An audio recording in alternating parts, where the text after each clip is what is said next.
I cooked with garlic almost every day of my life for 50 years. I thought I was doing something good for my body. I thought I was being smart. But for 30 of those years, I was making one small mistake in the kitchen, a mistake that took less than 60 seconds to make, and it was quietly canceling out almost everything that makes garlic powerful. My name is Harold. I'm 77 years old, and the way I was preparing garlic was doing almost nothing for my blood pressure, my circulation, or my energy. And I had no idea.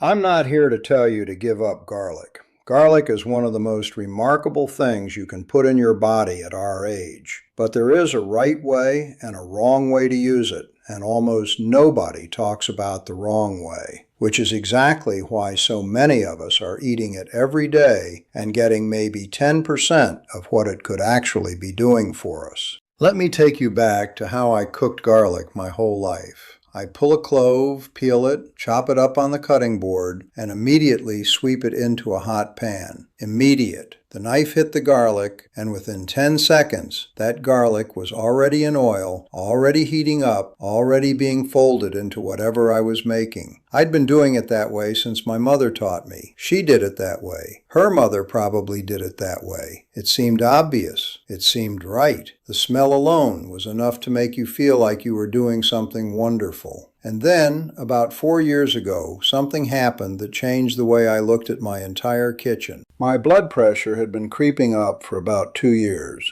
Not dramatically, but consistently. The kind of slow, upward drift that your doctor mentions once, then mentions again 6 months later with a slightly more serious expression. I was tired in ways I couldn't explain. Not the normal tiredness of being 73. Something heavier. I'd wake up rested and still feel like I was carrying something. I changed my salt intake. I walked more. I added more vegetables to my meals. The numbers improved a little, but not the way I wanted. My neighbor, a retired nurse who spent 30 years working in internal medicine, came over for dinner one evening. She watched me cook. She didn't say anything at first. But when I swept that freshly chopped garlic straight into the hot pan, she tilted her head and said, "Harold, do you know what you just did to the allicin?" I didn't even know what allicin was. I told her so. And she sat down at my kitchen table and explained something that I have thought about almost every day since. When you chop or crush a garlic clove, something happens inside that garlic at the cellular level. The chopping breaks open the cells, and two substances that were kept separate inside the clove suddenly come into contact with each other.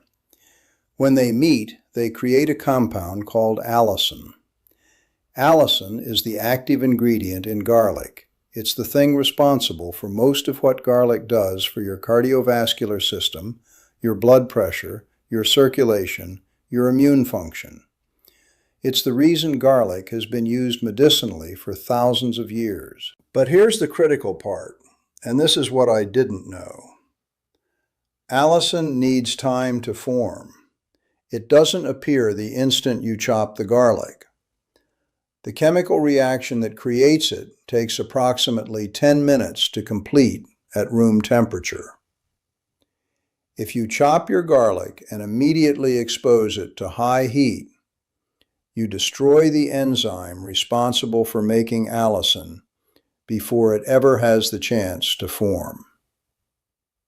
You are left with great flavor, great aroma, but almost none of the actual health benefit. My neighbor told me she had read about this in a nutritional study comparing the cardiovascular effects of immediately cooked garlic versus garlic that had been left to rest after chopping. The group eating rested garlic showed significantly better outcomes for blood pressure markers over a 12-week period. The immediately cooked group showed very little measurable benefit. Same garlic, same amount, different preparation, completely different result. She also mentioned that a food scientist she had worked alongside during her nursing years explained it to her this way. Imagine garlic as a two-part glue. The two components are sitting side by side in the tube, separated. The moment you chop the clove, you squeeze the tube, and the two parts finally touch. But they need 10 minutes to bond and become the thing you actually want. If you heat them before they've bonded, the heat breaks them apart before the reaction finishes, and you end up with nothing but fumes and flavor. That analogy stayed with me because it made such immediate sense. I had been squeezing the tube and then blasting it with heat before the glue ever set. Stay with me, because what I'm about to share is the part most people over 60 never hear. And if you haven't subscribed yet, please do it now so you don't miss anything important. Let me tell you exactly what I changed and what happened after I changed it. The first thing I did was the simplest. I started chopping my garlic 10 minutes before I needed it. That's the whole change. I chop it, I set it on the cutting board, I do whatever else I need to do, stir something, prep another vegetable, wipe the counter, and after 10 minutes, then and only then does it go into the pan. Sometimes I set a small timer because I forget easily. But 10 minutes at room temperature, left alone, is all it takes for that allicin to fully form. Within about 3 weeks of doing this consistently, I noticed my afternoon energy was different. I want to be careful about how I say this because I don't want to overstate it. But the heaviness I described earlier, that weight I couldn't explain, started to lift.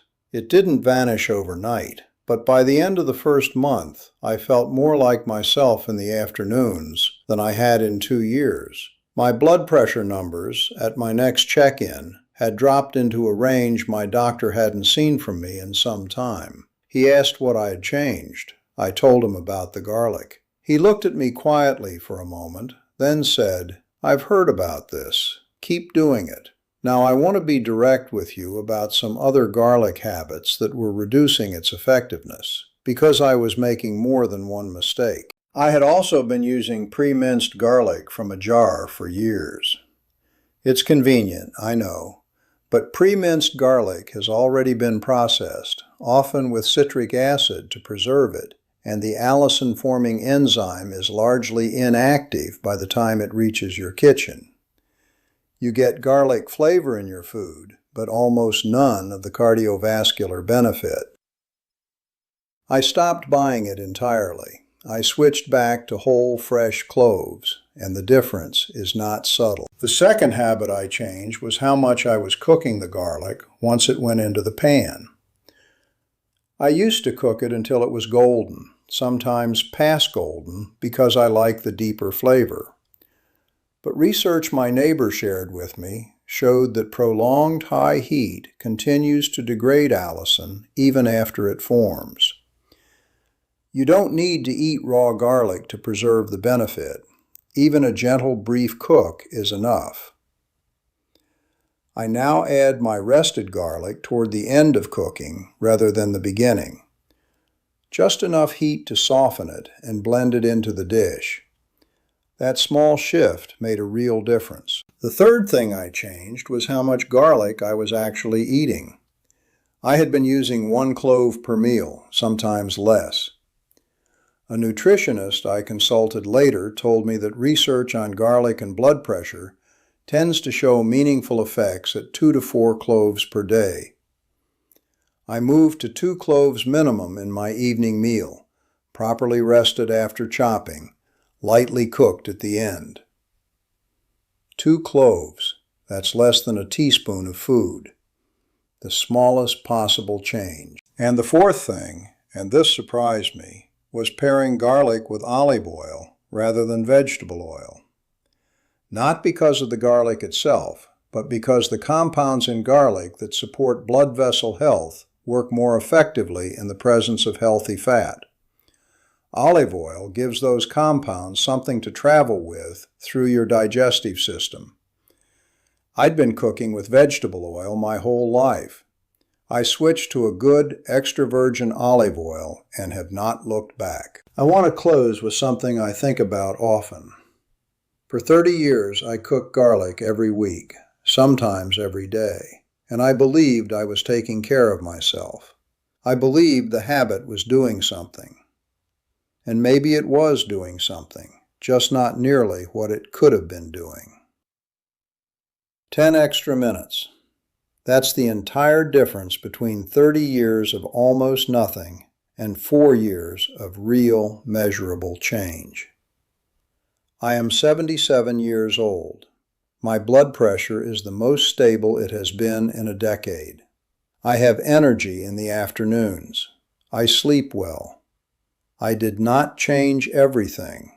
I changed the order of 10 minutes in my kitchen. If you cook with garlic, chop it, set it down, walk away for 10 minutes. That's all I'm asking you to try. Buy fresh cloves, not the jar. Add the garlic toward the end of cooking, not the beginning. Use olive oil. Give yourself 2 cloves instead of 1. And please, share this with someone you love who is over 60, because I wish someone had told me this 20 years ago.